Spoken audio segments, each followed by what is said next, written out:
नमस्कार. आजच्या विषयामध्ये आपण बोलणार आहोत महान तत्वज्ञानी संत गुरुदेव रानडेंबद्दल. त्यांच्याविषयी चर्चा करण्यासाठी आपल्यासोबत आहेत जयंत कुमार कळे सर. नमस्कार सर.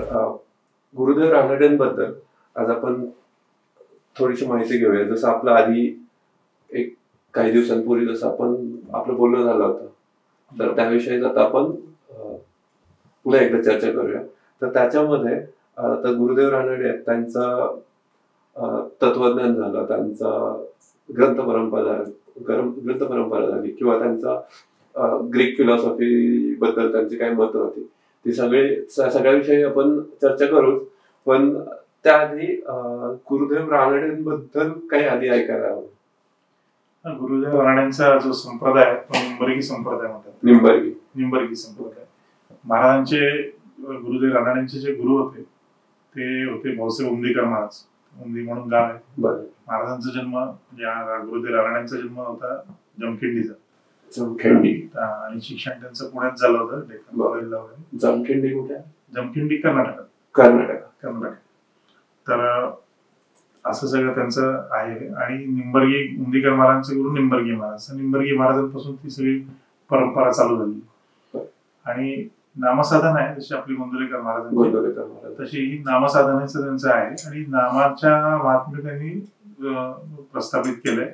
आणि त्यांच्याकडे कट्टानी नामसाधन म्हणतात. असं कट्टानी म्हणजे अक्षरशः म्हणजे तुम्ही जर बघितलं असं की थोडा वेळ केलं असं केलं असं नाही. चांगल्यापैकी कालखंडात ठराविक वेळेला नेम करून डोक्यावर कांबळ टाकून तुम्हाला नामसाधन करायचं. बरोबर. आणि आपल्या गोंदवल्यामध्ये पण त्याच पद्धतीने होतात सगळ्या गोष्टी. तर अशा तऱ्हेचं ते म्हणजे नाममाहात्म्य आहे त्याच्यामध्ये. बरोबर. आणि निंबाळ म्हणून विजापूर आणि सोलापूरचा जो रोड आहे त्या रोडवर निंबाळ म्हणून एक गाव आहे, रेल्वे स्टेशन आहे तिथं. बरोबर. तिथं त्यांचं महाराष्ट्र कर्नाटक बाउंड्री तिथं महाराजांचं वास्तव्य होतं. तिथं आश्रम आहे.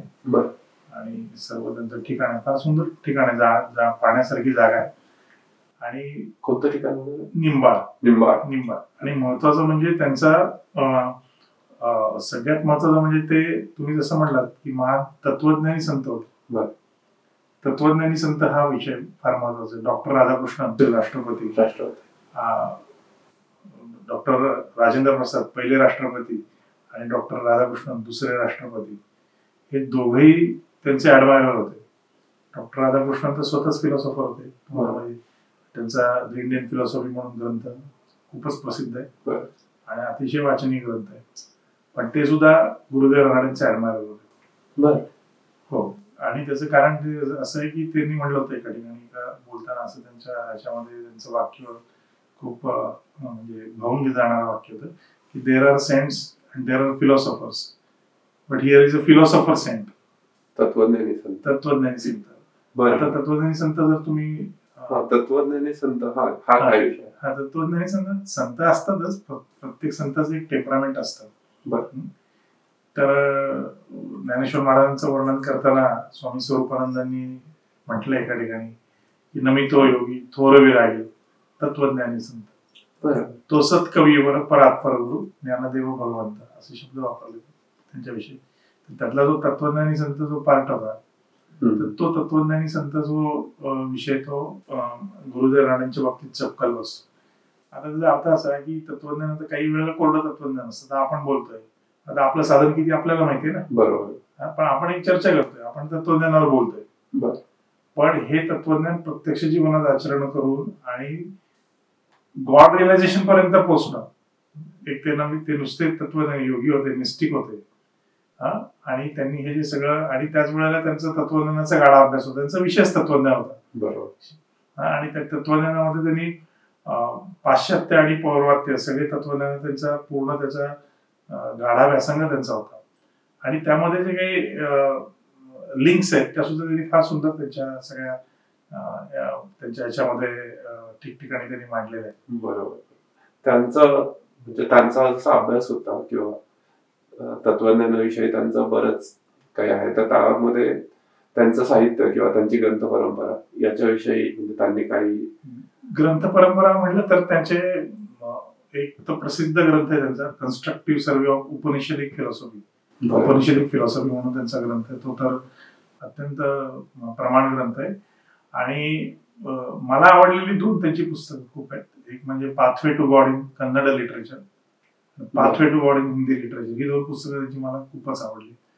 Pathway to God in Kannada literature आणि हिंदी लिटरेचर एकच पुस्तकाचे 2 अनुवाद आहेत का 2 वेगळे? ही 2 वेगळी पुस्तकं आहेत. त्याची मांडणी अशी आहे की कन्नड जे काही संत होऊन गेले आणि ते कन्नड संतांचं जे संत साहित्य आहे त्यामध्ये त्याचा रेफरन्स घेऊन त्यांनी ईश्वरापर्यंत पोहोचण्याचा मार्ग कसा कसा आहे तो संपूर्ण एक्सप्लेन केलेला आहे. आणि कसे कसे अनुभव येतात, नादाचा अनुभव, बिंदूचा अनुभव, सगळं मेडिटेशन मध्ये हे सगळं कुठल्या कुठल्या याच्यामध्ये कुठल्या कुठल्या संतांनी सांगितले ते सगळं त्यांनी त्याप्रमाणे विवेचन केलेलं आहे. तसंच विवेचन हिंदीमध्ये पण केलं. त्याच्यामध्ये कबीरदास, रैदास, नंतर मीराबाई, त्यांच्या सगळ्यांचे त्यांनी सगळे विषय घेतले. आणि हे करत असताना मध्ये मध्ये जे त्यांनी रेफरन्स दिलेले आहेत की त्यावेळेला त्यांनी अनेक ग्रीक, पाश्चात्य सगळ्या तत्वज्ञानाचे रेफरन्स दिलेले आहेत की त्यांच्या ग्रीक फिलॉसॉफीवरती पण बराच अभ्यास होता किंवा हो.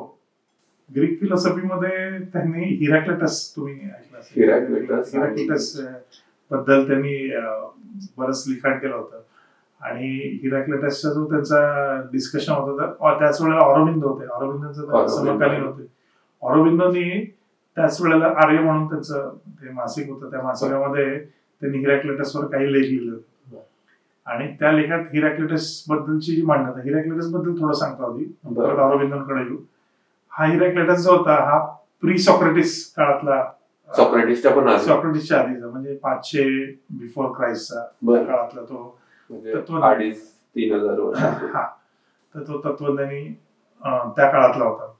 आणि त्याचे फेमस कोट आहेत ते तुम्ही इकडं फेसबुकला इकडं तिकडं पण बघितलं असेल की no man ever steps in the river twice, for the river is not the same nor the man is same. म्हणजे माणूस हा परिवर्तनशील आहे, हे जे आपण नेहमी बोलतो ना, ते हिराक्लिटसचं कोट आहे. बरोबर, की nothing is permanent except change. हिराक्लिटसचा क्लोज, चेंज इज कॉन्स्टंट. त्यामुळे तुम्ही रिव्हरी बदलते आणि माणसे बदलते, प्रत्येकच गोष्ट बदलते, त्यामुळे दोनदा काहीच होत नाही. बरोबर, असं ते हिराक्लिटसचा कोट आहे. तर तो तत्वज्ञानी होता. आणि ऑरोबिंदोंनी मांडणी अशी केली होती की हा मिस्टिक पण आहे, हा योगी आहे, म्हणजे त्याला ते अनुभव आहे, अशा तऱ्हेचं त्यांचं मत होतं. बरोबर. गुरुदेवांचं मत थोडं वेगळं होतं. त्यामुळे गुरुदेवांनी ते म्हणले की हा योगी मला वाटत नाही, अशा तऱ्हेचं मग त्यांचं डिस्कशन चालू झालं. आणि त्यातनं दोघांचा पत्रव्यवहार चालू झाला. तर पत्रसंग्रह अवेलेबल आहे, फार इंटरेस्टिंग आहे सगळं. आणि मग तो बराच काळ चालू राहिला पत्रव्यवहार. ऑरोबिंदो आणि गुरुदेव रानडे दोघंही ग्रेट. तेही संत, हेही संत, तेही फिलॉसॉफर, हेही फिलॉसॉफर. त्यांनाही अनेक भाषा, यांनाही अनेक भाषा येतात. म्हणजे सगळ्या तऱ्हेने ते अत्यंत खूप ग्रेट माणसं. तर तो पत्रव्यवहार बराच काळ चालू राहिला. शेवटी गुरुदेवच म्हणाले की आता थांबूया आपण, पुढे किती केला तरी असं होणार नाही, अशा तऱ्हेचं त्यांचं होतं. आणि म्हणजे फार मोठी म्हणजे वाचण्यासारखं आणि आत्मसात करण्यासारखं सगळं त्यांचं जीवन आहे. आणि फार म्हणजे मोठं अट्रॅक्शन आहे त्यांच्या संपूर्ण लिखाणाचं. आता जसे आपण काही नावं घेतली, ऑरोबिंदो किंवा हिराक्लिटस किंवा डेमोक्रिटस, यांच्याबद्दलही आपल्याकडून काही जाणून घ्यायला आवडेल. पण या भागात आता आपण इथेच थांबूया, पुन्हा भेटूया नवीन भागात. धन्यवाद.